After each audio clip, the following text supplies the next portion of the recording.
Untitled Chapter eligible.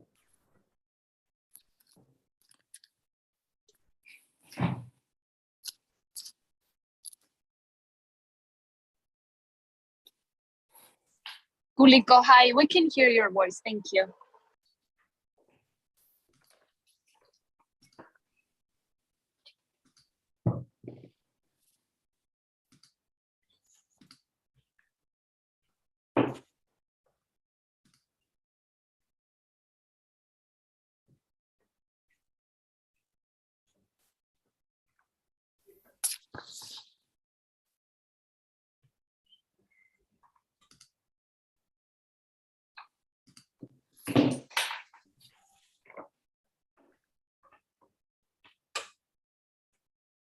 A very good morning, good evening, and good afternoon to all our participants who've joined this virtual session online. We're about to begin in a couple of minutes. I'll give it one more minute and then we'll start this virtual session.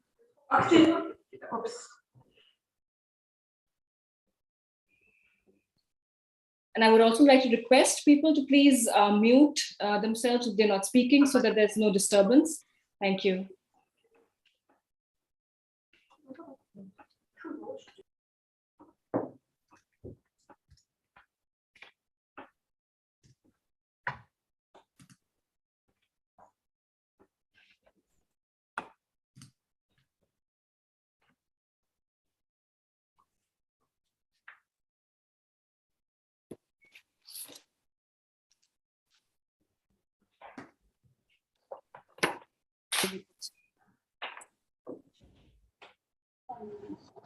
I'll take my glass too.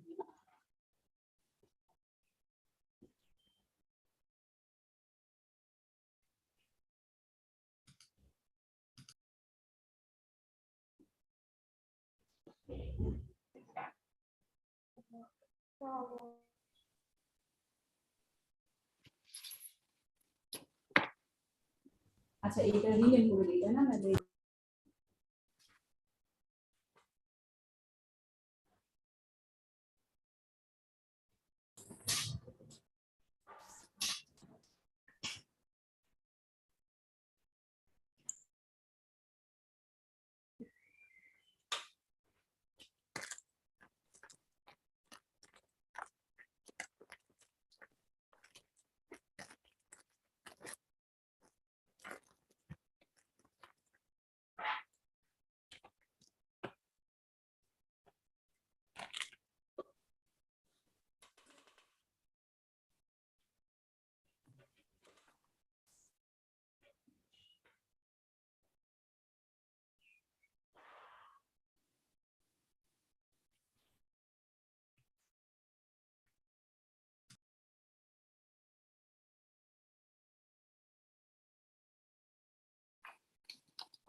Again, a very good morning to all our participants, to our esteemed guests, ministers, delegates, ladies and gentlemen, and friends joining this virtual session from around the world.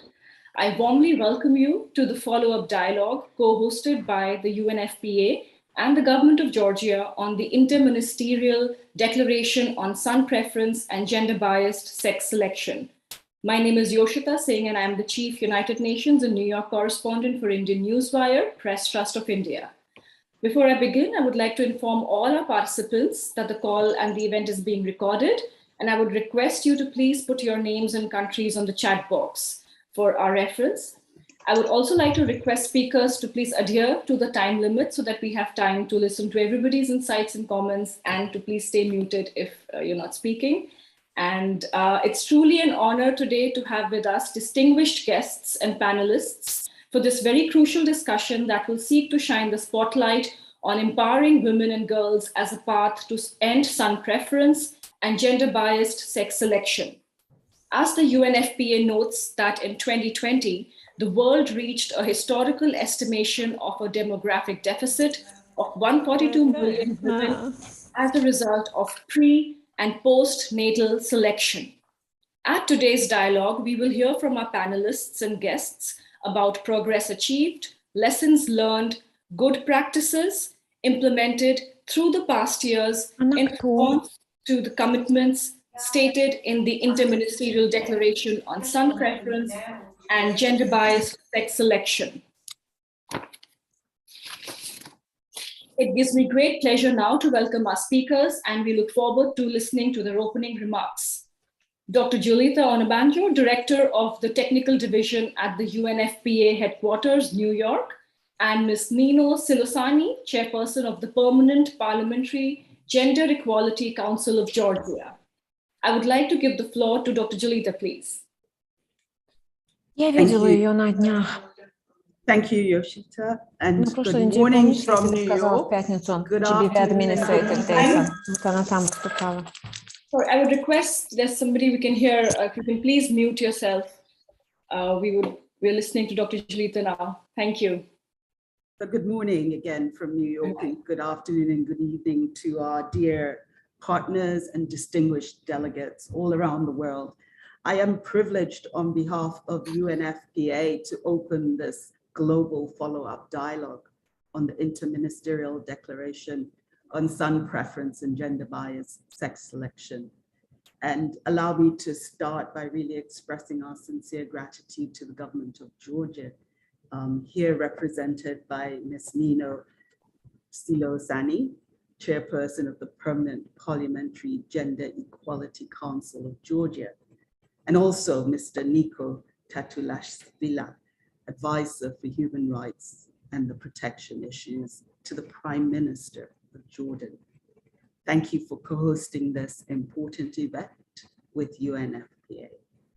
I also want to thank the European Union and the Norwegian Agency for Development Cooperation, NORAD. We've had an excellent partnership, but also your kind support in this important journey to end son preference and gender-biased sexual selection. And maybe I should also extend a special thanks to all the representatives who are with us today from the governments and civil society of Armenia, Azerbaijan, Bangladesh, China, Nepal, India, and Vietnam. Thank you not for only being on the panel members, but also for the dedication and leadership and commitment in working to bring an end to this harmful practice. I kind of want to start where Yoshita had started, because in 2020, UNFPA launched its State of the World Population Report titled Against My Will, define the practices that harm women and girls and undermine their equality. And in that, we highlighted the alarming figures that Yoshita started with, that the world had reached a historic estimation of around 142 million missing girls, that demographic deficit as a result of pre- and postnatal sex selection. And spurred by that need to take more urgent action, really on the 12th of March, 2021, on the margins of the 65th session of the Commission on the Status of Women, the Inter-Ministerial Dialogue on Son Preference and Gender-Biased Sex Selection was held. And I think for all of us, this marked an important milestone in the journey and really set the stage for global and political commitment, which culminated in the signing of the Inter-Ministerial Declaration by 5 of our member states. The Inter-Ministerial Declaration is a clear manifestation on political partnership. And it really creates the foundation to build on what we've always said, social, economic, and political equality between men and women and girls and boys. And as UNFPA, we're just so proud to be a partner in this critical movement and commitment towards ending son preference and gender bias sex selection. However, the journey still remains long and we cannot afford to become weary or tired. We still have a far way to go. So allow me to briefly reiterate what I know you all know in terms of the causes and the consequences. And I think as we continue to work in this area, we realize the complexity of a set of really intersecting issues that play out. But fundamentally and simply put, really son preference and gender bias sex selections are grounded and sustained through gender inequality. I think somebody has to mute their microphone.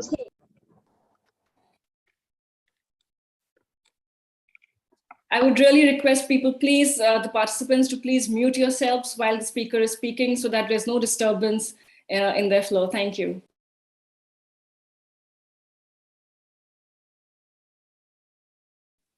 You're muted, Dr. Jalita, you're muted. Yeah.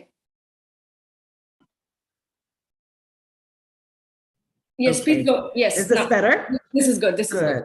good. Good. Yeah. So I was just, again, explaining what we do know, that really it is those harmful gendered and social norms, those structural inequalities, patriarchal and patriarchal systems of power that sustain and maintain the practice. And when this is manifested in its most severe forms of prenatal sex selection, the birth of girls are eliminated. And that's why we call it that demographic deficit, what we state as the missing girls. So when girls are born into an environment in which there is a strong practice of harmful norms dictating son preference, and indeed daughter antipathy, they are more likely to experience neglect and discrimination throughout their lives. They grow up feeling insufficient, inadequate, and are likely to perpetrate the cycle, feeling pressured to have sons. And I give you an example from my country of birth, Nigeria, where son preference is actually prevalent. Rashida, a 45-year-old Nigerian woman, had faced intense pressure from her husband to have a boy. This included threats that he will go outside to find that boy to carry his name. And so, really take a second wife, do what the things that we would really, as women, I think really be scared about. Rashida already had 4 girls and had continued to fall pregnant as a result of that high level of what we call reproductive coercion that she experienced not only from her husband, but from his family, in that expectation that she must have that son. And although Rashida did finally give birth to a son, she actually died at childbirth, something that's very common in the context of Nigeria. But Rashida is not alone. Somewhere every day, women are putting their health and life in danger and their fertility preferences aside to have a son. At the same time, daughters are discriminated against and have their basic rights denied at every stage of their lives and through their entire life cycle. And so it's this cycle that must be broken, this cycle that we must stop. And indeed, as witnesses to a world that is being severely impacted by COVID and its consequences, including what we know as a rise in intimate partner violence, but also mental health disruption of services. And also as the world battles the impact of climate change and conflict, it is now more than ever before we must stand together and hold firm against the rolling back of advancements we've made, especially on matters of gender equality and human rights, including the progress on reducing son preferences and the practices of gender bias sex selections. The challenges that we are facing are considerable, but not unsurmountable. It does require us to purposefully maintain our course and become that more ambitious. And indeed, the UNFPA Global Program on Son Preference and Gender Bias Sex Selection that is being implemented with the generous support of the European Union and the Norwegian Agency for Development and Cooperation, but with all the governments doing their bit as well. It is a critical partnership that which we can forge our shared vision and take those bold actions forward. So through this global program, UNFPA is redefining the way we think about and address son preference and gender bias sex selection. We're creating new and more complex conceptual human rights and gender bias frameworks through which we can better understand the issues, the perspectives and the stakeholders that are really key, and thereby design with stakeholders, societies, governments, sustainable programs to prevent and end this harmful practice. And this is being supported by really frontier thinking research and data analysis, which we'll hear some of today, including drawing upon our expertise as UNFPA in civil registration, vital statistics, but all just the demographics of the way the world is unfolding. And recognizing that partnership will be at the core of driving forward and maintaining change, we are supporting and facilitating this global community of practice through which practitioners, research, academics, civil society, and government partners come together to overcome challenges, to learn from those lessons. And again, as she just said, that's the aim of this discussion, and really to build on success. Global program is about making sure that every girl counts. This reflects our ambition towards empowering women and girls to build a world where every girl and woman will have that agency and autonomy, not only over their bodies, but over their minds, and that can make and take informed decisions and enjoy their rights and choices, free of discrimination, free of violence, and in full dignity and equality. I therefore invite all of you to join in this journey towards the future where every girl counts. I look forward to the dialogue, and I'm going to sit here and listen about the progress, but also what we see as opportunities and, as he said, hurdles and lessons that we've learned and that lie ahead. And really, on behalf of the UNFPA team, who are all out here in full force, we want to thank you all again for joining. I hand back over to Rashida. Thank you. Thank you so much, Dr. Julita, for your opening remarks. Indeed, as you mentioned, the journey is long and there's a long way to go, but the challenges are not unsurmountable, and together we can break the cycle of son preference and gender bias sex selection. Thank you again for your remarks. I will now give the floor, thank you. I will now give the floor to Ms. Nino Silosani. Please, you have the floor for your remarks. Thank you. And again, thank you very much. People to stay muted while Ms. Nino is speaking. Thank you. Thank you very much. Greetings to all. I'm very much honored to participate in this high-level meeting and representing Georgia's Parliament's Gender Equality Council, as these meetings aims to call to actions on gender-based sex selection. I'll be brief on the problems in our country and generally in the world. Unfortunately, in the 20th century, we still have to talk about gender-based sex selection. Today, around 140 million women are believed to be missing around the world as the result of son preference, including gender-biased sex selection, which is a form of discrimination.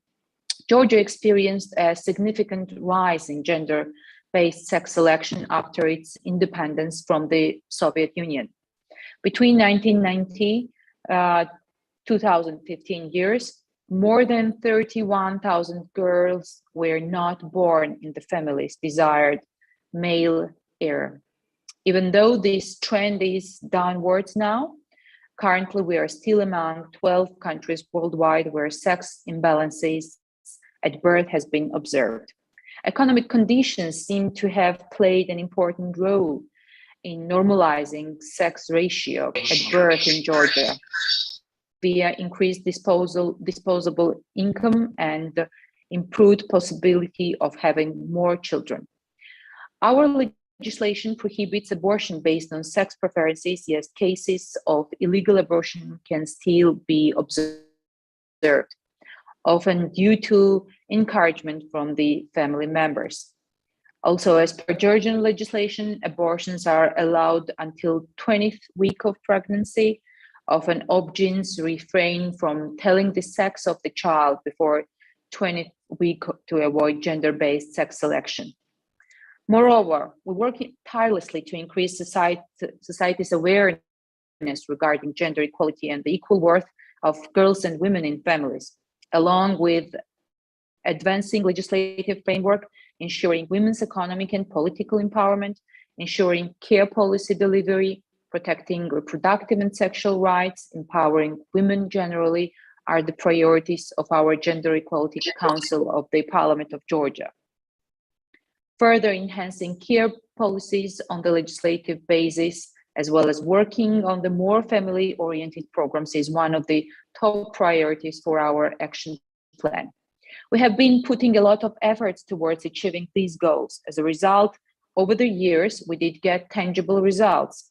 Improved economic conditions, reduced poverty, the service sectors increasing economic share, higher female employment, as well as changes in social, cultural, and gender value systems have contributed to a decline in the gender-based sex selection in our country.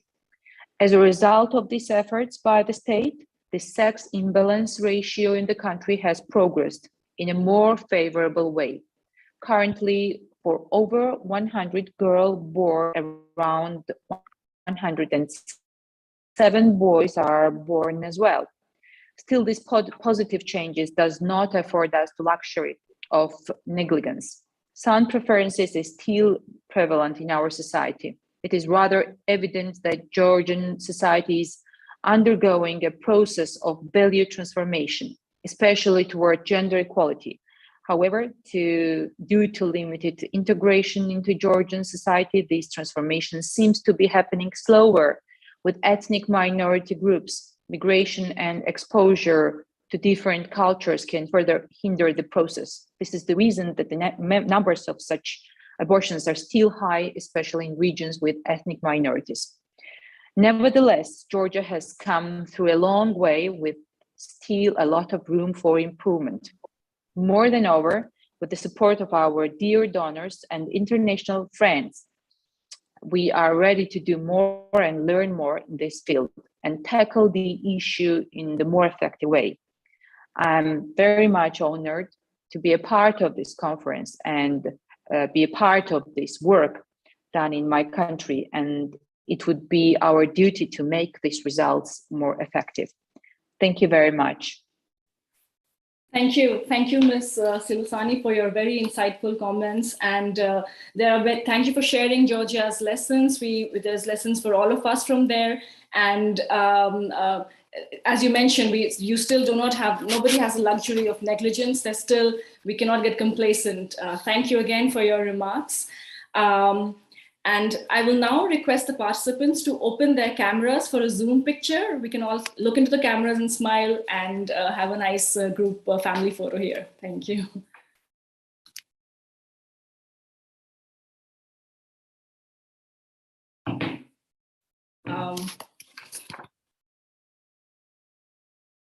Hopefully we've had the photo.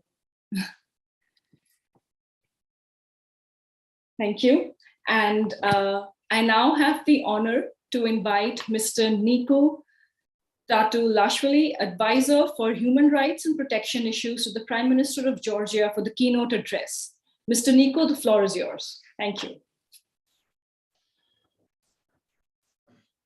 Thank you, Yoshita, for pronouncing my last name correctly. Okay, I'm glad I did that. But apologies in case there's a mispronunciation. Distinguished participants, we applaud the initiative and opportunity to co-host a follow-up dialogue to the Inter-Ministerial Declaration on Son Preference and Gender-Based Sex Selection, together with our long-standing partner UNFPA. Last year, countries committed to accelerate the progress towards eliminating GBSS and son preference, which resulted in the Inter-Ministerial Declaration putting the spotlight on the importance and urgency to end GBSS and the strategies to be applied. Due to this harmful practice, Georgia experienced a significant rise in sex ratio at birth after its independence from the Soviet Union. Since 1992, deteriorating economic conditions, coupled with a strong son preference, low total fertility, and access to affordable ultrasound technologies have contributed to the increasing trend of an SRB imbalance in Georgia that lasted for almost 15 years. Important to note that GBSS is more common in rural settings compared to urban and is more prevalent among families with low economic conditions. It is also higher among ethnic minority populations, as it was already mentioned here. In recent years, Georgia has experienced positive changes in terms of normalizing trend of sex imbalances at birth. The data and evidence demonstrate that main determinants of progress are related to the combination of several factors, including improved economic conditions, reduced poverty, more opportunities for women's economic empowerment, and most importantly, changes in socio-cultural and gender value systems. Thus, there are two important takeaways from Georgia's experience. More equal opportunities for women are positively affecting the elimination of these harmful practices. Changes in values and norms towards gender equality and promoting the value of girls gradually reduce sex imbalances and contributes towards eliminating this harmful practice. These practices are forms of violence that does not only harm individuals, but families and communities as well.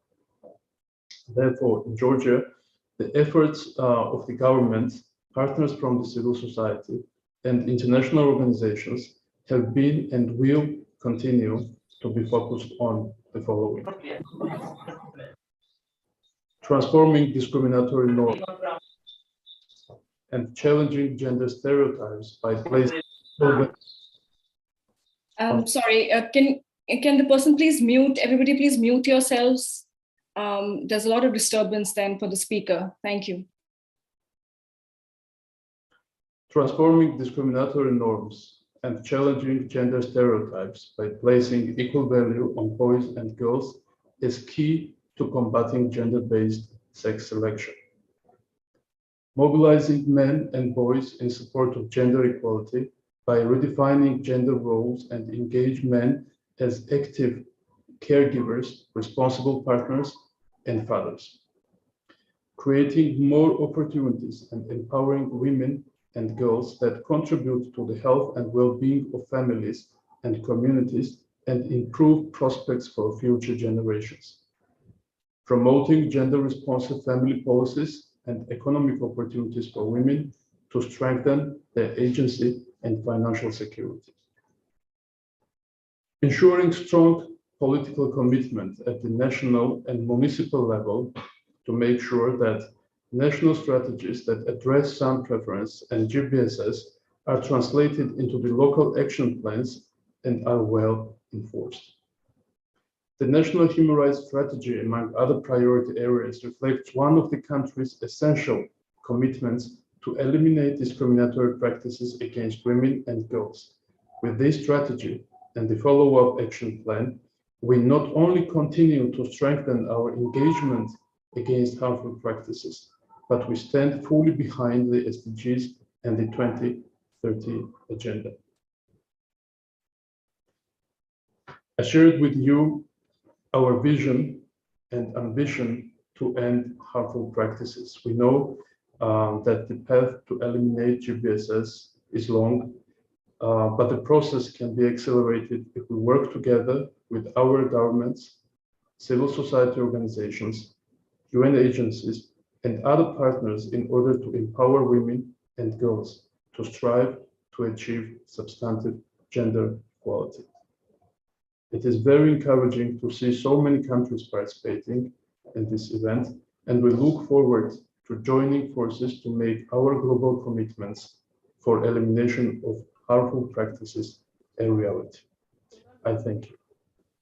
Thank you so much, Mr. Nico, for your keynote address and for sharing Georgia's vision and ambition. And as you mentioned, the men and the boys here also have a very important role to play in addressing these challenges and going forward. And Anh thì cũng có cái vai trò rất là quan trọng trong cái sự nghiệp này. I would again request speakers. Và một lần nữa tôi lại xin đề nghị tất cả mọi người chúng ta tắt mic nếu như chúng ta không phải đang trình bày. Can the team please, the technical team please mute everybody else because they're speaking in between and it's really disrupting for the other speakers. Thank you. Again, thank you, Mr. Nico, for your remarks. We will now watch a very inspiring video of Gbss Kaur, a strong woman hailing from rural Rajasthan, India, who gave birth to triplets, 3 daughters, and raised them all on her own after her husband and husband's family forced her to get an abortion or to leave her husband's house. So we now request the team to put up the video of Ms. Gbss Kaur. Thank you.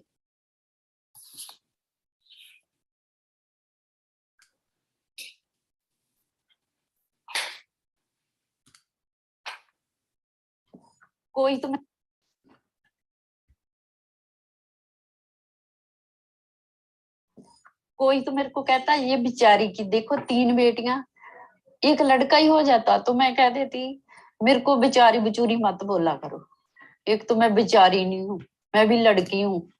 मेरे को ये तो पता नहीं था 3 बच्चे हैं पेट में, तो डॉक्टर ने अल्ट्रासाउंड के बाद यही बताया कि फीमेल चाइल्ड है तीनों। तो लेडी डॉक्टर नाम तो नहीं मैं लेती, उन्होंने कह दिया कि ऐसे डिलीवरी जैसे करा देते हैं, अबॉर्शन कर देते हैं, बच्चे 3 पालने बहुत मुश्किल है।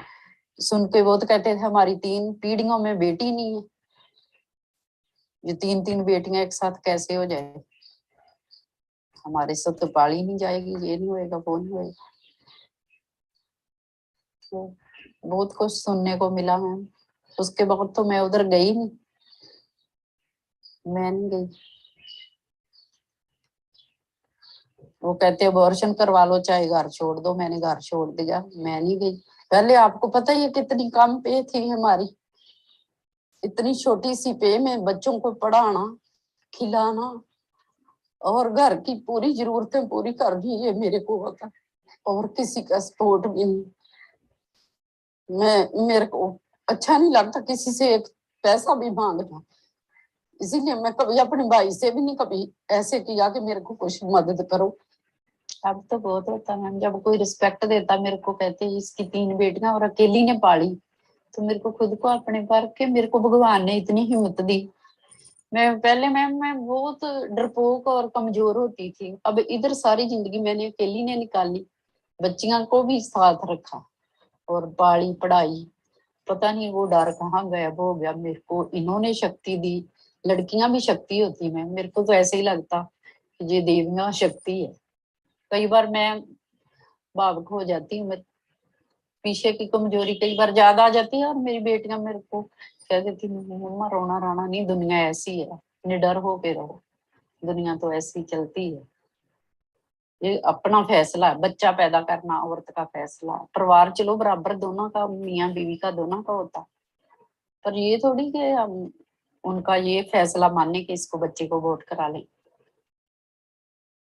तो आज भी हमें बहुत सपोर्ट करते हैं मम, कुछ भी करना हो, कोई भी काम हो, वो पहले पूछते हैं कि संदीप मनदीप प्रदीप ऐसा काम होने वाला है, हम ऐसे कर लें या नहीं।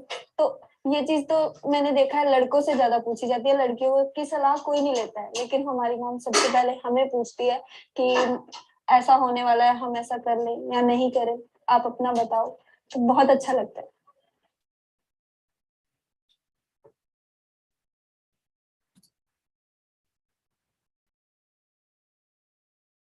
Truly, Ms. Kaur's story is so inspiring for so many of the women all over the world. And as she mentions in the video, girls, daughters give strength. They're full of strength. They give strength to the families. And the video shows that how important it is to empower and support our women and girls, and also the men, to end son preference and sex selection.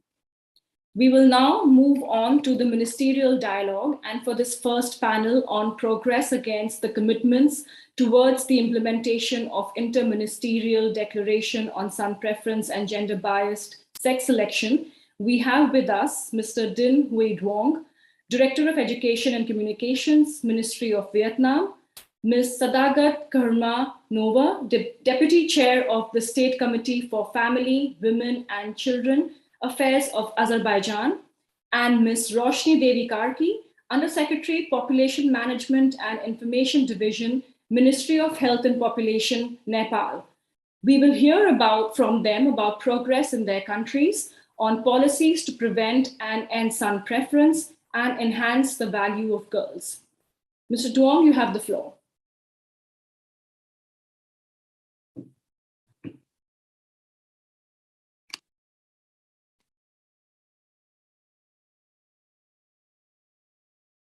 Do we have Mr. Duong with us?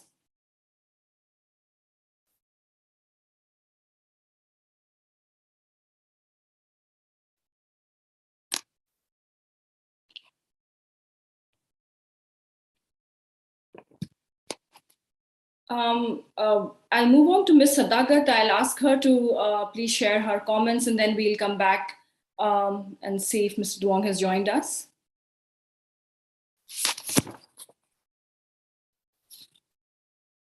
Yeah, yes, it is. Sorry, I think that Mr. Duong wants to speak. He's present. Okay. Sure.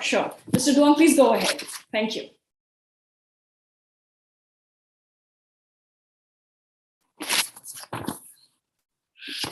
We can't hear him in case if he's muted.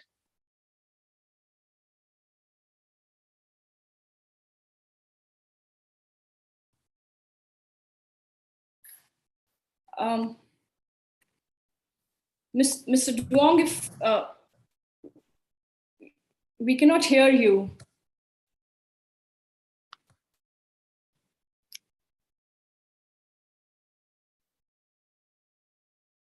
Hello.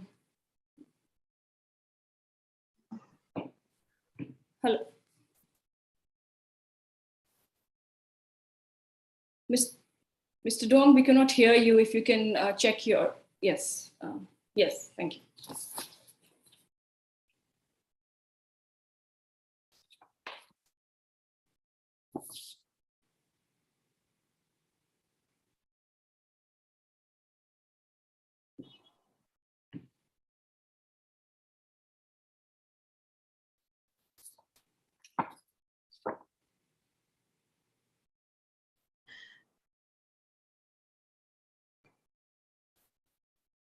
Yoshiko, maybe I would suggest, because we cannot hear Mr. Duong.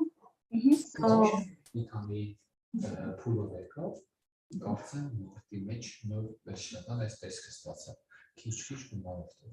maybe we will need to move to the next one. I can hear somebody speaking.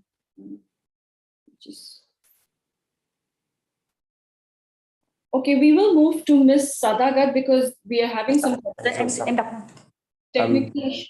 Hello, could you allow me, Mr. Zung, to present? Okay, sure. We'll be talking about the implementation of Inter-Ministerial Declaration on Son Preference and GBS and the practices from the Vietnamese context. First, I talk about some background information in Vietnam. In Vietnam, GBSS has been identified as the main cause of imbalance, SRB, which stems from son's preference, the availability of new technologies, and the increasing numbers of small-sized families. And the data from the 2019 census shows that 46,000 girls are missing in Vietnam every year, and among adults aged between 15 and 49 years. There can be 1.5 million excess males by 2034, and will increase to 2.5 million by 2059.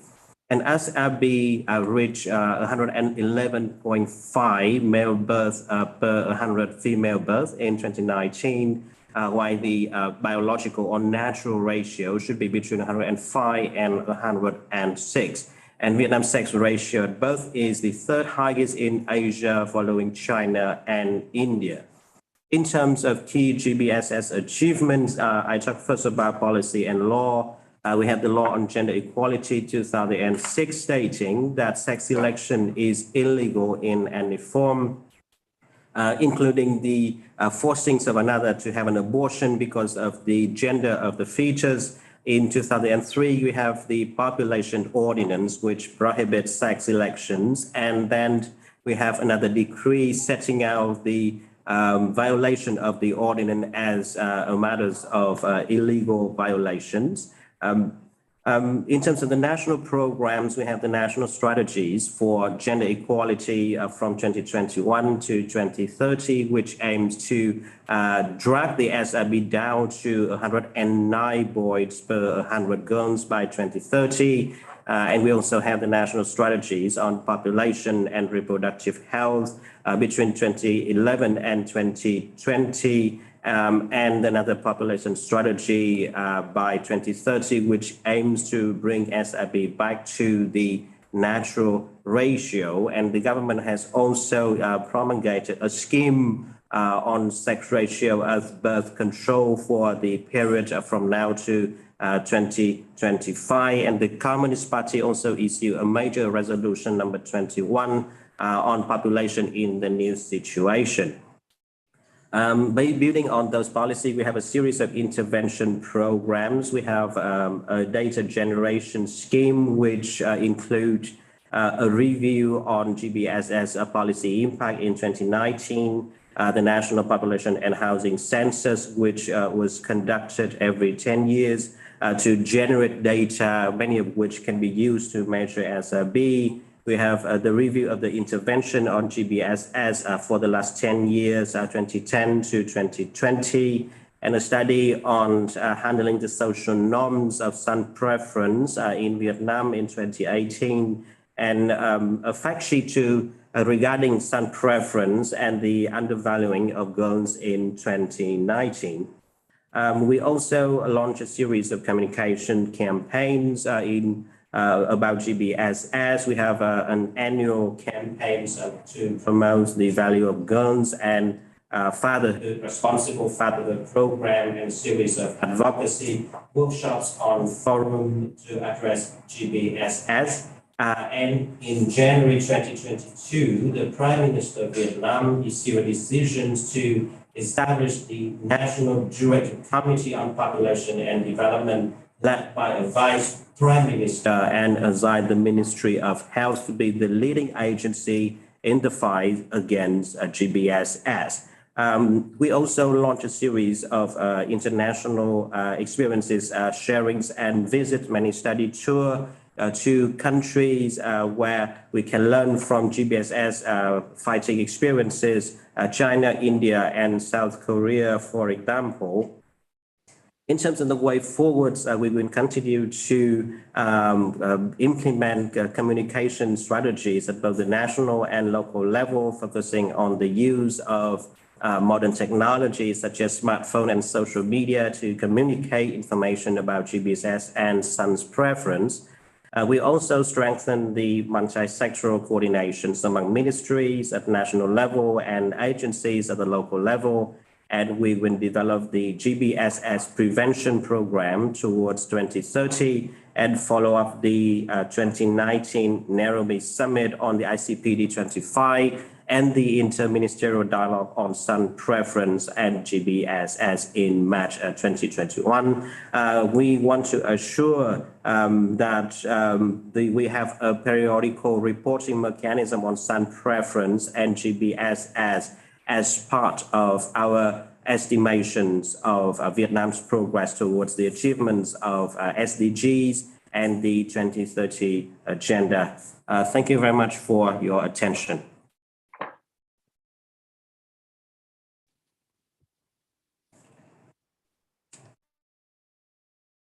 Thank you there for sharing Vietnam's detailed efforts in this regard. And again, lessons for a lot of other countries look up to and make their own efforts and work together to end this practice of son preference and gender bias sex selection. Ms. Sadaga, can you share your insights now, please? Thank you. And for Ms. Sadaga's presentation, the Russian translation will be consecutive. Ms. Sadaga, you have the floor.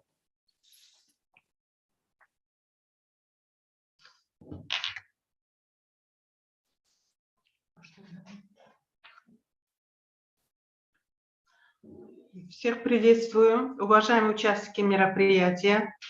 В первую очередь хочу выразить благодарность организаторам за возможность обсуждения столь важной проблемы.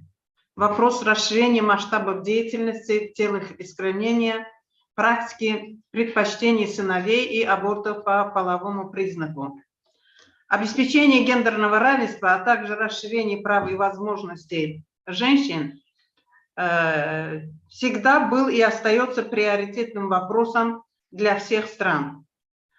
Азербайджанская республика приняла закон о гарантиях гендерного равенства, и ежегодно Государственный комитет отчитывается перед парламентом об исполнении данного закона, что дает возможность осуществить гендерный анализ министерств и ведомств. Проблема предпочтения мальчиков при рождении и аборту по половому признаку является одним из вопросов гендерного неравенства. С целью искоренения проблемы Государственный комитет активно осуществляет деятельность по совершенствованию законодательства, проведению исследований и анализа проблем, а также повышению осведомленности среди населения.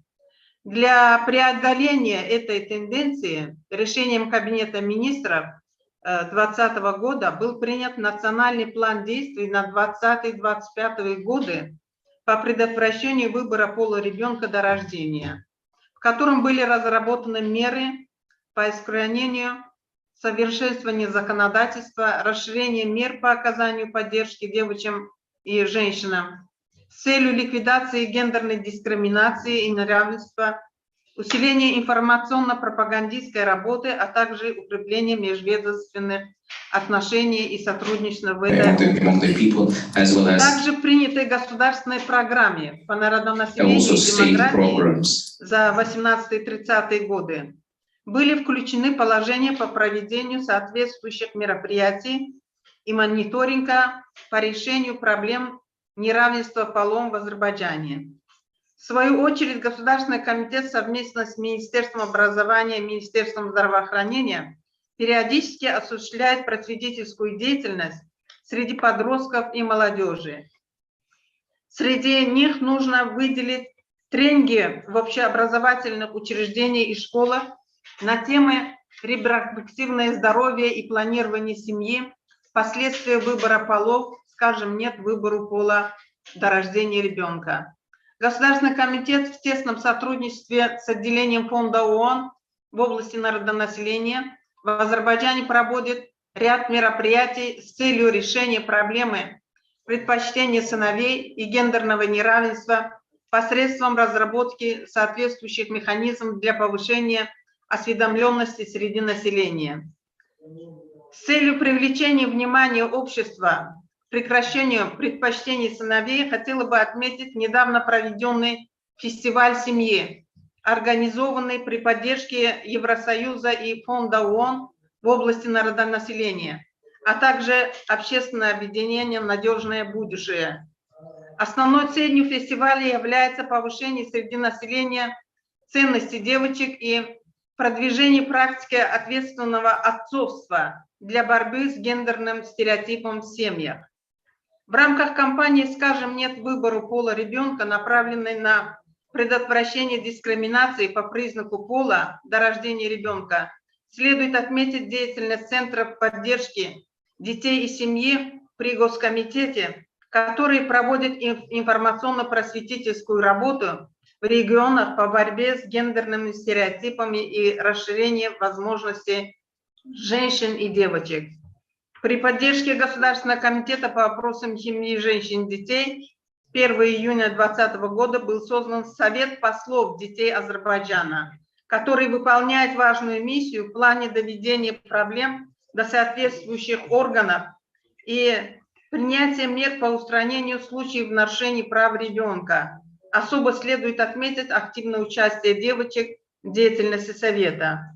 Также периодически проводят вебинары на тему «Девочки выступают в дискуссию», направленные на развитие у девочек способности к самовыражению, повышение их социальной активности и лидерских качеств. В ходе этих встреч девочки знакомятся с успешными женщинами в науке, бизнесе, спорте и других областях и задают их интересующие вопросы. С целью реализации плана мероприятий по предотвращению выбора пола до рождения на 2020-2025 годы Госкомитетом был подготовлен социальный видеоролик, направленный на пропаганду прав девочек и их ценности для родителей под названием «Верьте в них, все получится». И информационный материал «Давайте признаем и защитим права наших дочерей». Также в рамках информационно-просветительской деятельности по инициативе Госкомитета на рекламных счетах бакинского метрополитена и на мониторингах бакинского транспорта агентства Баку-Бус были подготовлены электронные плакаты. В заключение, я считаю, что тесное взаимодействие с молодыми мужчинами и будущими отцами несет огромный вклад в предотвращение выбора пола и будет способствовать укреплению устоев совместного принятия решений и ответственности в семье, что поможет нашему обществу постепенно изменить патриархальную модель семьи. Спасибо за внимание.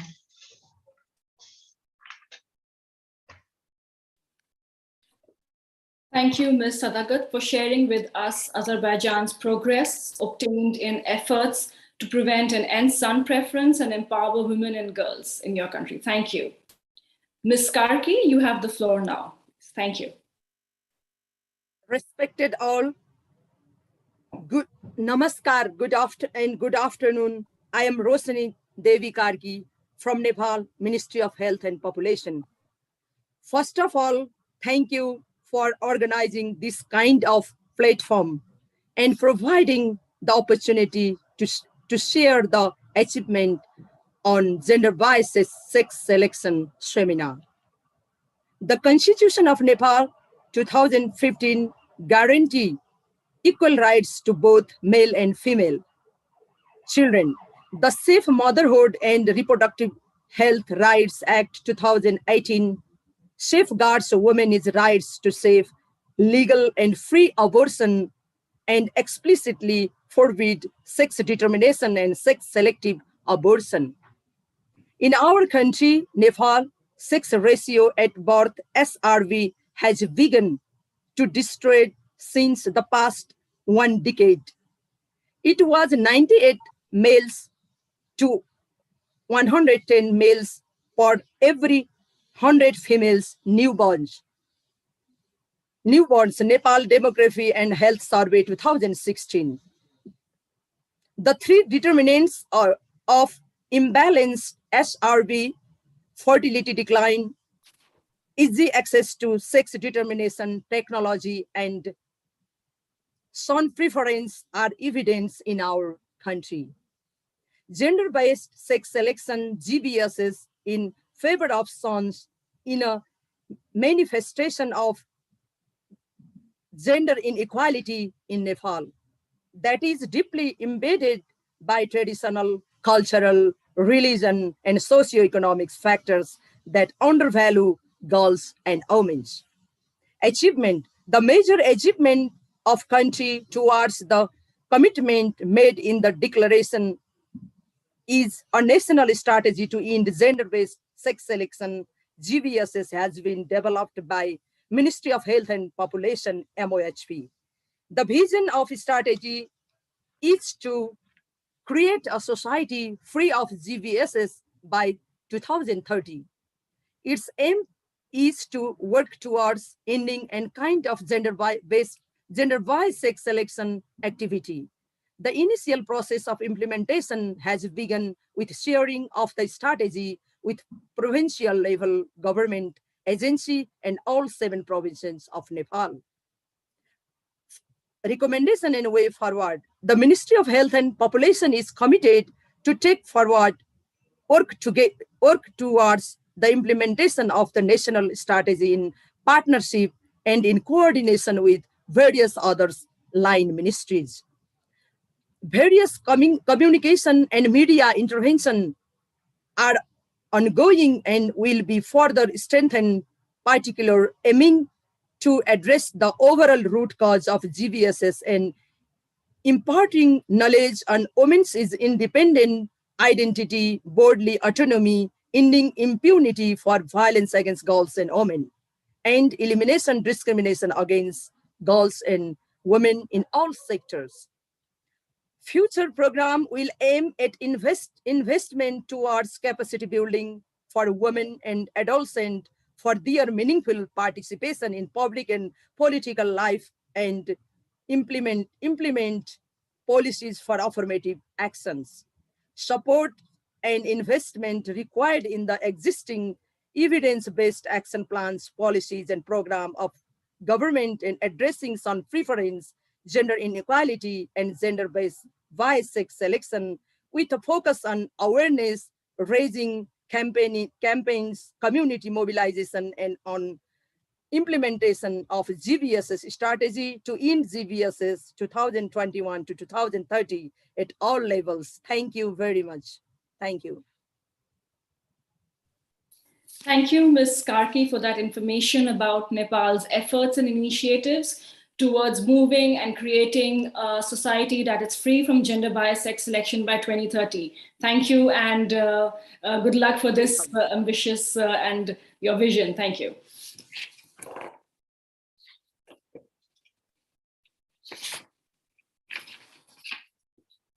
We will now move on to the second panel that will focus on moving forward, empowering women and girls as a path to end son preference and gender bias sex selection. For the civil society and community dialogue, we have with us distinguished civil society implementers in countries covered by the program implemented by UNFPA.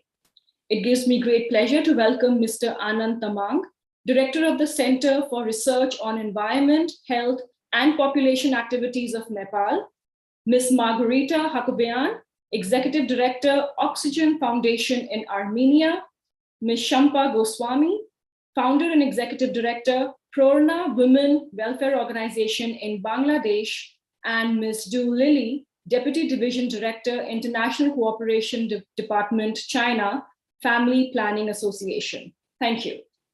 Mr. Tamang, can you share with us recent research on son preference in your country? Thank you. You have the floor.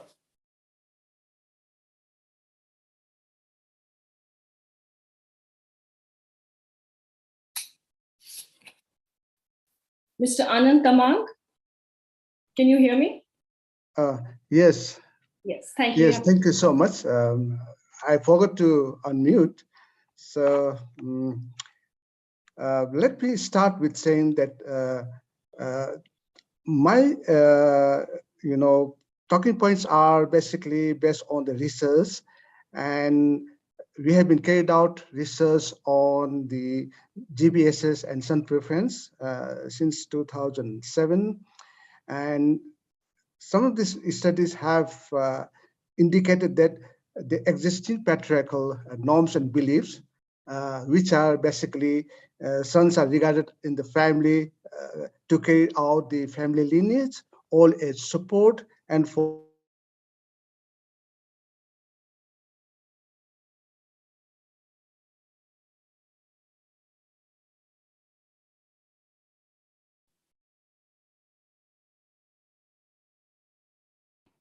Your video has frozen, Mr. Tamang, if you can hear me.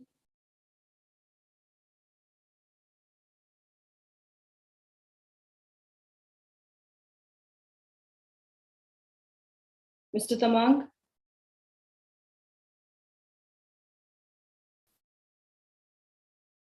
Can we move to the next speaker?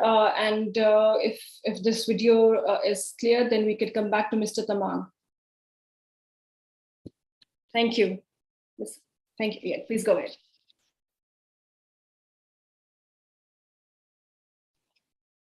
Ms. Akabian, please go ahead. Very much. First of all, I would like to thank you for this opportunity. I'd like to talk about the project that is implemented currently in partnership with UNFPA. The project is addressing gender bias sex selection and related harmful practices in the South Caucasus, as well as supporting regional and national level and South-to-South intervention project. This project is implemented in partnership with UNFPA. The project is funded by European Union and UNFPA. First of all, I would like to say that there are some components. I would like to talk about the components of this project. One is the research. The main purpose of the research to collect the evidences on GBSS in Armenia, and then based on that to develop the policy interventions, policy priorities to advocate, to influence the government. The second component is capacity building of various stakeholders, including media, health providers, and the others relevant to this area. The third component is awareness raising of the population at large and using innovative methods, innovative approaches, such as, for example, performances, interactive, as well as exhibitions. And the fourth component, which I would like to draw your attention, and I would like to mainly to stop on that and elaborate more, is participatory, national level participatory M&E framework development in the country for reviewing the current national action plan on GBSS. We already started actually in partnership with UNFPA. We started the process of the elaboration of the national level M&E framework, and to assess, first of all, the effectiveness of the activities that are right now implemented on the national action plan, and to make it systematized, to develop institutionalized and systematized approach, how we can use later on this M&E framework, and in order to make to have this accountable and systematic approach for reviewing and increasing the effectiveness of the activities to address GBSS.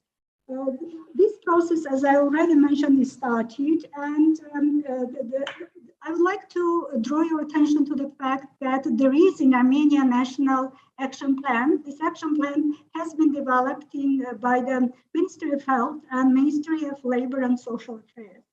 But the framework, M&E framework is the new introduction, new thing that we are trying to make it, as I mentioned, to make it in a more comprehensive way.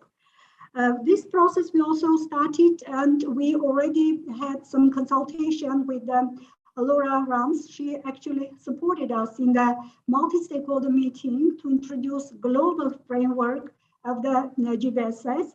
And also in light of this global framework, the Armenian context of GBSS, and as well as the indicators has been presented to the wider public, and I mean to this consultative meeting, multi-stakeholders.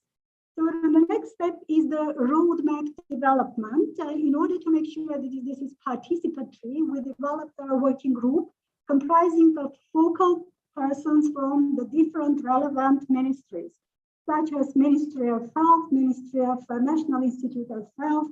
Then we have Human Rights Defender, we have UN agencies, we have Ministry of Foreign Affairs, we have civil society organizations, among them Oxygen, and also in partnership with UNFPA, of course. And the purpose is that, first of all, this working group is going to develop that M&E framework. And then we are going to get, this group is going to present in order to validate it with a wider stakeholders. And then next step will be, in order to improve, the national action plan, the framework will be adopted by the relevant ministries, and October this year. But since national action plan is going to be expired, all this by the end of the next year, the monitoring and evaluation framework will help actually to develop the next national action plan. and also will ensure the accountability, systematic monitoring for the benefit of the increasing of the effectiveness of activities on the National Action Plan. So this is mainly what I would like to do, to introduce you, to make sure that this is really very participatory work. And this is also in partnership with government and also other stakeholders. So which is, I guess, is the added value of this approach. Thank you very much for your attention. Thank you, Ms. Hakobian, for sharing with us the participatory process of the National M&E Framework Development for GBSS based on the GBSS Global M&E Framework. Thank you. Do we have Mr. Tamang back with us?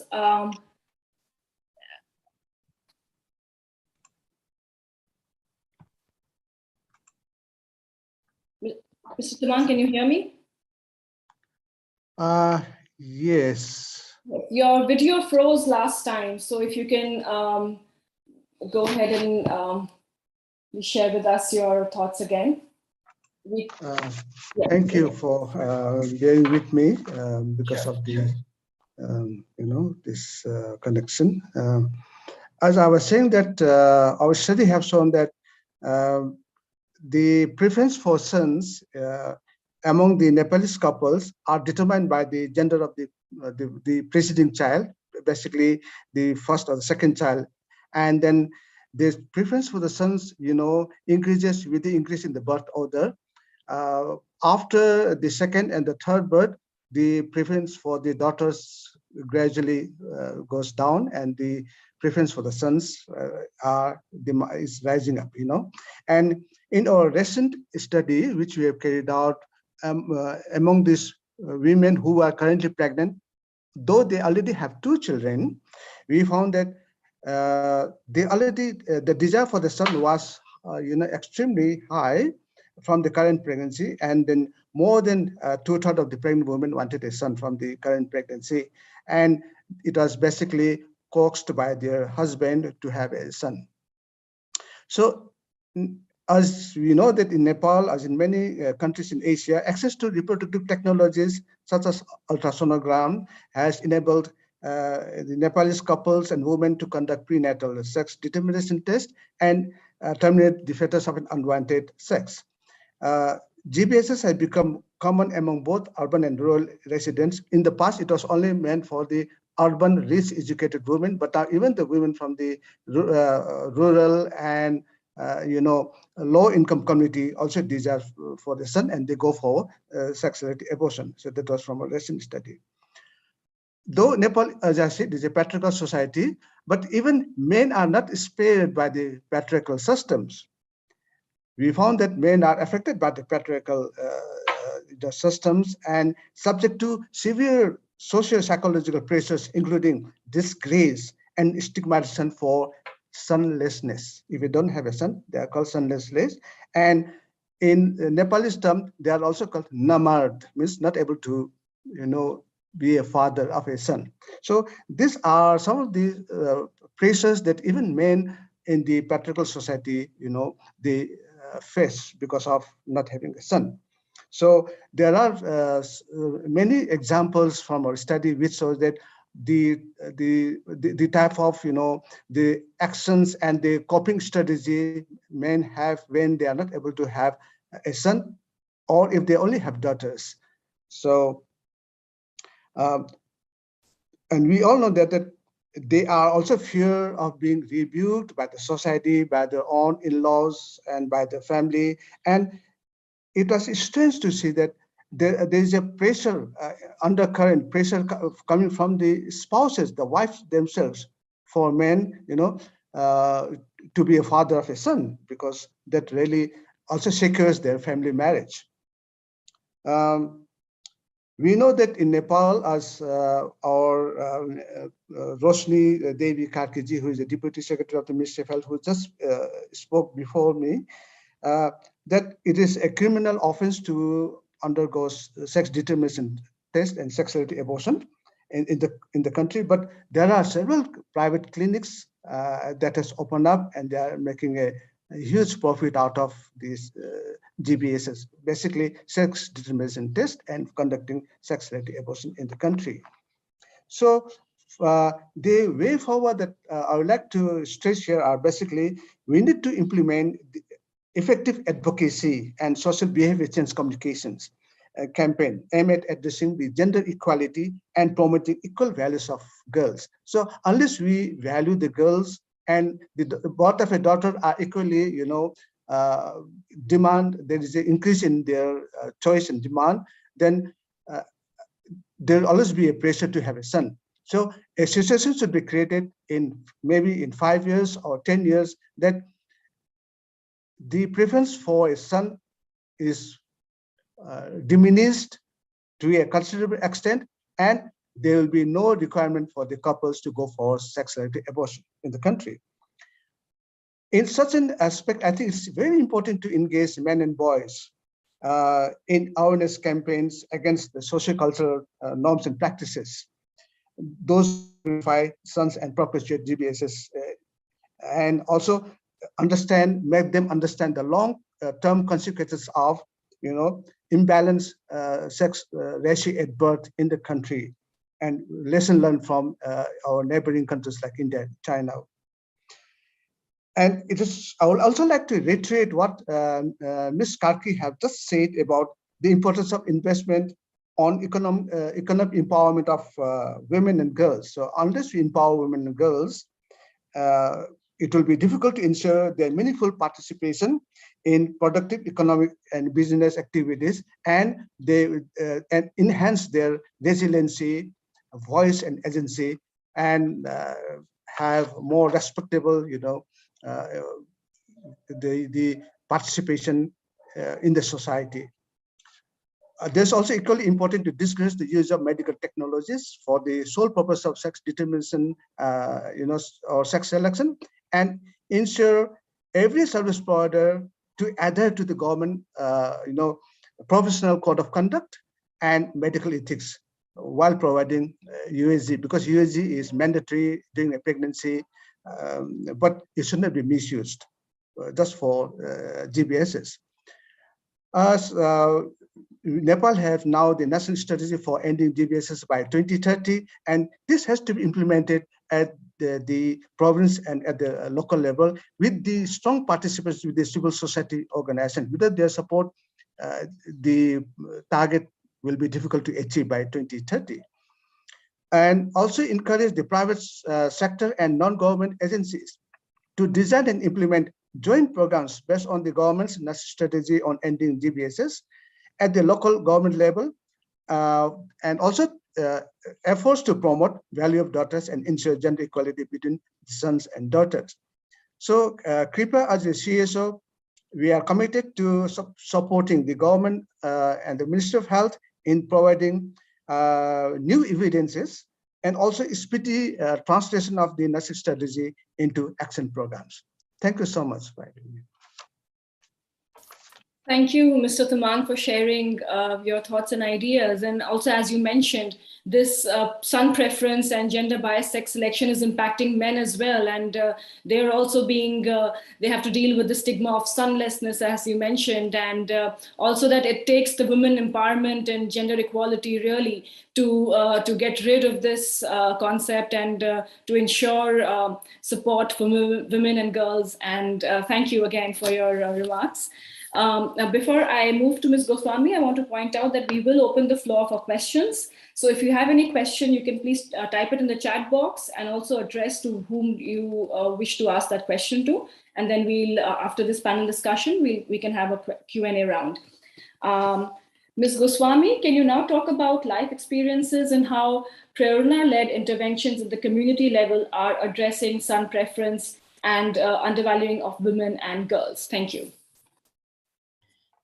Greetings, everyone. I am Shampa Goswami, a human rights worker and a school teacher from Bangladesh.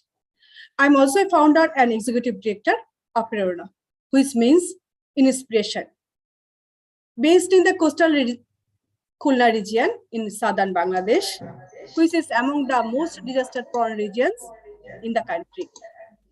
Prerna is a community development organization working for the empowerment of marginalized women, girls, and children, and the prevention and response to gender-based violence and harmful practice. Son preference and undervaluing of women and girls is a grim reality in the Khulna region. While the birth of male child is desired and widely celebrated, the birth of girl child often comes with negative effect for both of the mother and newborn girl. My own life is a testament to these deep-rooted inequalities. I was born as an unwanted girl child because my family was expecting a boy to carry the name of the family forward. Fortunately, perhaps because sex selection technologies are not as available as now, I got to see the light of life and able to speak here today. From education, nutrition to entertainment, I experienced every single element of postnatal sex selection.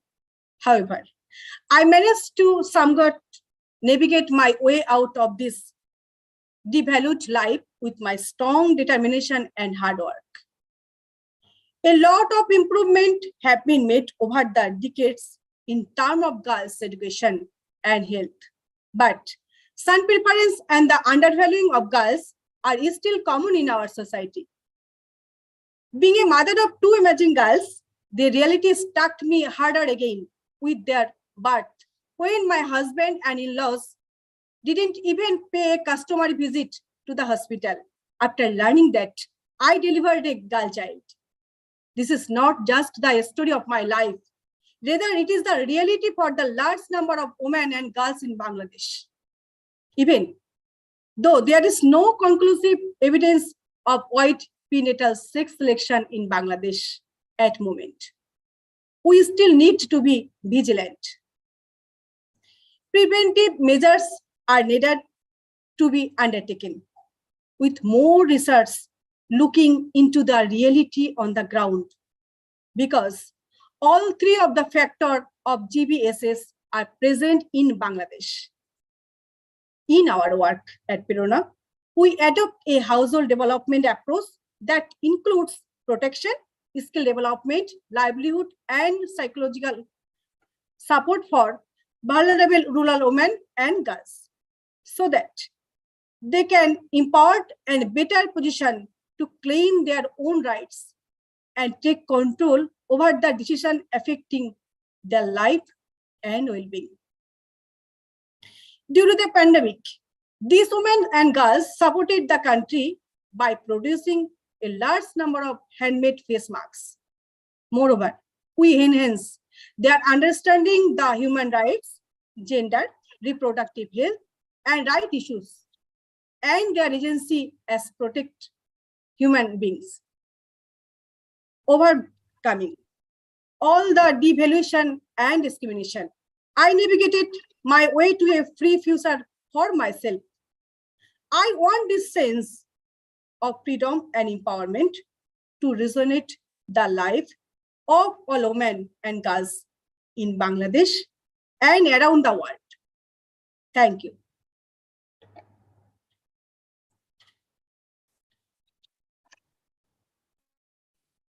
Thank you, Ms. Shampa Goswami. That was a really powerful presentation and talk by you, and thank you for sharing your own life experience. And as we've heard in this entire discussion, we may come from different countries and different backgrounds, but the problems are the same. The issues are the same, and I think we all know what the lessons are, what the efforts are undertaken, and then we can all work together to move forward. And thank you for sharing your powerful story. It's going to be inspiring for so many of us. I'd like to move to Ms. Lily now. Can you talk about China Family Planning Association's practices to empower women and girls to address gender bias sex selection and skewed sex ratio at birth in China? And after this, we will have some questions. Thank you. Thank you. Thank you for giving me the opportunity to share with you what China's civil society has done in promoting gender equality and changing boy preference. I come from China Family Planning Association, one of the largest non-governmental organizations in China. Currently, China is the most populous country in the world, and it has a patriarchal culture in ancient times. Since the 1980s, the sex ratio at birth of China has increased rapidly. After 2009, there has been a downward trend. For every 1,000 boys born in China, only 833 girls are born.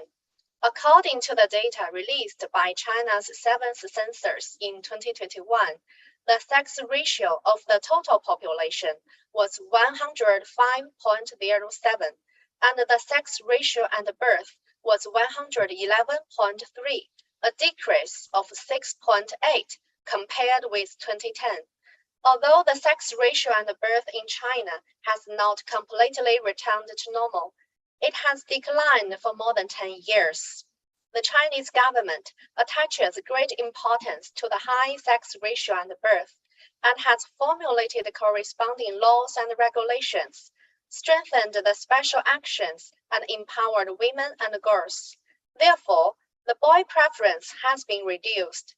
In addition, the relaxation of the family planning policy has played a role in balancing the baby gender. Women and girls are also highlighted in cultural publicity. Presently, there are more female students than male students in Chinese colleges. The China Family Planning Association is dedicated to promoting sexual and reproductive health and rights. We concern about women's physical and mental health and promoting gender equality. We have conducted a series of projects to promote the development of women and girls to protect their rights. And we pay special attention to women and girls in remote poverty-stricken areas and ethnic minority areas. We work together with education and related departments, actively explore long-term and stable methods to help poor rural girls and ensure their rights to receive education through various methods, such as subsidizing the living expenses of poor girls, making social donations, and pairing urban and rural girls hand in hand to make mutual help. The whole society has been mobilized to create a caring environment for vulnerable female students. Besides, we regularly conduct education and counseling services on adolescent sexual and reproductive health, so that girls can learn to protect themselves and avoid sexual harassment and sexual assault. As to mothers, we help poor mothers and their families alleviate poverty and become rich through income-generating activities. China Family Planning Association widely provides gender equality advocacy activities, raise awareness of health and rights, and reduce unwanted pregnancy and abortions. Through our constant advocacy, the younger generation has changed the traditional patriarchal concept. According to our survey among more than 32,000 college students across the country on marriage and childbearing attitudes this year, 58.46% of college students said they didn't care about the gender of their children, and even girls' preference was higher than boys' preference. However, the governance of sex ratio imbalance in China still faces many challenges. It's difficult to completely change the historical tradition of patriarchy in a short period of time, and women still face many inequalities. Not only that, we are facing a changing world. The past experiences may not necessarily helpful. Therefore, we have several suggestions. First, to persistently promote gender equality in different areas in order to weaken some preference. Second, to strengthen multi-sectoral collaboration to empower women and girls in economic, social, and political participation, and pay attention to women and girls in rural areas. Third, to improve data collection and research in the new era to keep abreast of the new situation. Last but not least, we are having a shared future and need exchanges with other countries to take an active part in international cooperation on secured sex ratio and birth. Thank you very much for your attention. Thank you, Ms. Liddy, for sharing your thoughts. And indeed, as you mentioned, it's difficult to change years and decades of patriarchal thought in a few years, but every big and a small step is required to move towards that big ambition of doing away with son preference and gender bias sex selection, and for also underlining, that the education and counseling service for adolescent girls is so important in this regard. Thank you so much for your remarks. We have just a couple of minutes for some questions. If there's none in the chat box, I'd like to ask a question to Shampa, if she's still with us. Ms. Goswami, are you still with us? Yeah. Yes, I'm here. Yes. So very quickly, I wanted to ask you about, again, since you've shared your own personal life story, about what do you think is the most transformational measure that is required from families, from parents, from individuals to address this issue on preference and gender bias sex selection?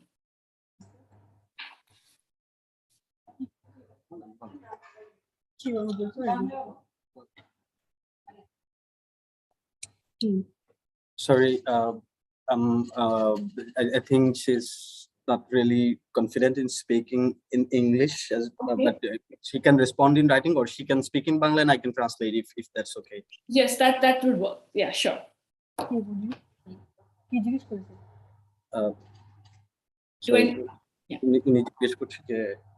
কি transformative change মানে কি পরিবর্তন আমি এটা change করতে পেরেছি, সেটা হচ্ছে যে আমার ক্ষমতায়ন করেছি, মানে অর্থনৈতিক ক্ষমতায়ন করেছি, যে কারণে সে তার সমস্যাটা যেন নিজে বুঝতে পারে এবং প্রতিহত করতে পারে যে না, আমি অ্যাবর্শনটা করতে চাই না, গার্লস হোক এবং বয়স হোক, সে পৃথিবীতে আসবে, সুস্থভাবে আসবে। এটা করতে গেলে যে অর্থনৈতিকভাবে নিজের স্ট্যান্ড করা দরকার, সেই জায়গাটা আমরা কাজ করতে পেরেছি। So what she said is that the first thing that is required is the economic empowerment of women and girls, and to instill the realization in them so that they learn to value themselves first. And she thinks that that is a prerequisite for this. Right.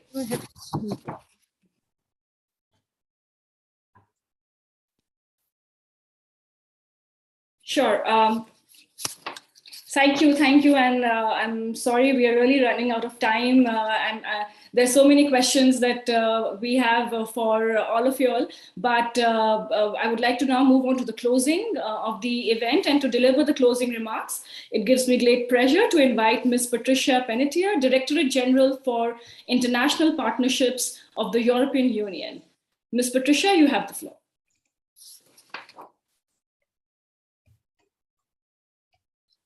Thank you very much, Yoshita. First of all, I would like to thank UNFPA for organizing this very interesting session. You know how much the EU cares about the issue of GBSS, and we are grateful to UNFPA for continuing to be a tireless advocate for the value and confidence of girls and women.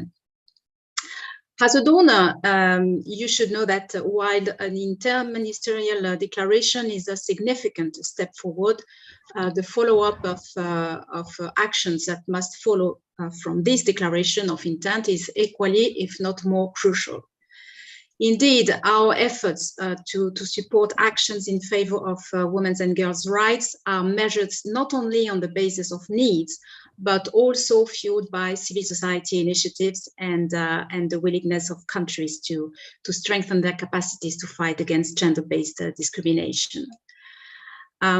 As with any issue, the participation and commitment of all stakeholders is crucial to achieving tangible results and progress. And I'm delighted to have had the opportunity today to hear about the vision of the governments and that of the civil society on the progress that has been observed since this declaration, this commitment. All the interventions from Georgia, Vietnam, Azerbaijan, Nepal, Armenia, Bangladesh, and China are extremely encouraging to aspire to a society free of GBSS. and towards the achievement of SDG 5.3. Let me just reiterate that emphasizing the value of girls by addressing GBSS is central to the EU's engagement in the same way as its fight against other harmful practices such as FGM and child marriage. Sons' preference and resulting practices are rooted in social norms and stereotypes across cultures and patriarchal family structures where girls are undervalued. And it is to counteract this influence that the EU is strongly advocating for a gender transformative approach in all external policies and sectors. As I said, political commitments against gender-based violence and harmful practices must be followed by concrete action. And this also applies to the EU, who is not short of political commitment to address the issue of harmful practices, both within the EU and outside EU countries. And this is why since 2016, the EU has been supporting the UNFPA Global Program to prevent sons' preference and gender-based sex selection through its 2 consecutive phases. So this session organized in the context of this program is not only useful to monitor the progress of countries to address GBSS, but above all, to exchange practices and inspire each other. And I think that the testimony of the mother of 3 daughters in your video is very inspiring actually for all of us. And this is definitely the type of material that can make a big difference in the gender transformative approach. Well, thanks again for giving the EU the opportunity to take the floor and to close this session. And I wish you all the best in the implementation of your actions, so that finally sons' preference is a relic of the past and the birth of daughters can be a joy and the best of news. Thank you. Absolutely, very well said. The birth of your daughters have to be a news of joy and happiness for families. And I would now very quickly want to also invite Hilde Roren, Senior Advisor at the Norwegian Agency for International Development, to also give the closing remarks. Hilde, you have the floor. Hello, you hear me now? Yeah. Good afternoon from Oslo, and thank you everyone for sharing.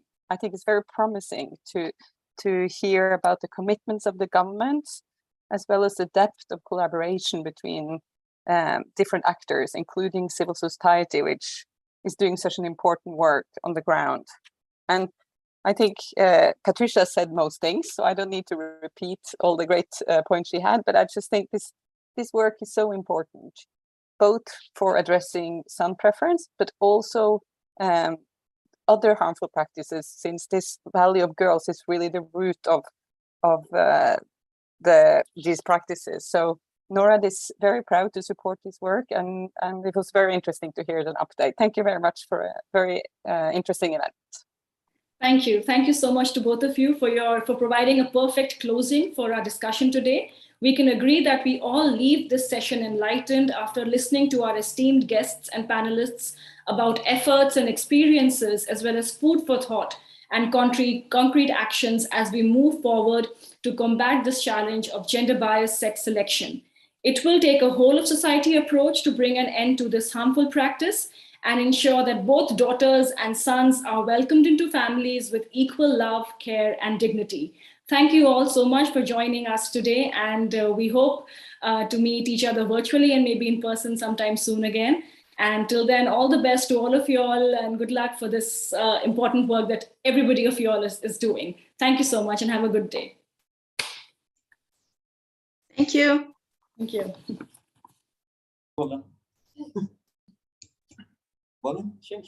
Thank you.